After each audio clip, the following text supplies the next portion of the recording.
Give the call to the member for Flinders. Speaker, my question is to the Prime Minister. The government assured Australians that the budget would bring interest rates down. Instead, we now find it has forced interest rates up. And new data from Finder shows that 40% of Australians with a mortgage are struggling to meet their repayments, up 24% alone from just 12 months ago. When will the Prime Minister take responsibility for making things worse for Middle Australia? Give the call to the Prime Minister. I thank the member for Flinders for her question. And of course, the world is dealing with inflationary impacts, and inflation therefore has an impact on interest rates. The Australian interest rate, of course, is lower than the UK's of 4.5, than the US's of 5.25, Canada 4.75, and New Zealand 5.5. They're the interest rates in other Western industrialised countries. And it is noteworthy that other English-speaking advanced economies do have higher interest rates.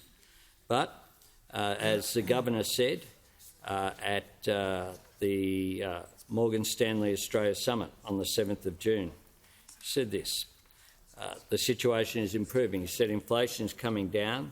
There is also evidence of declining inflation pressures in global markets. The member for Casey. He then went on to say, of course, he spoke about employment, and we have some employment figures out today as well. He also said very clearly at Senate estimates that I don't think that the budget is adding to inflation, it's actually reducing inflation in the next financial year. So one of the things that we're doing as a government is making sure that fiscal policy works with monetary policy, not against it. And that's why the $78 billion deficit that was forecast by those opposite has been turned into a forecast of a $4.2 billion surplus. And we know that inflation, of course, those opposite would recognise, and I'm sure that they know, that the highest inflation rate of any quarter this century was indeed on their watch, of 2.1% in the March 2022 quarter.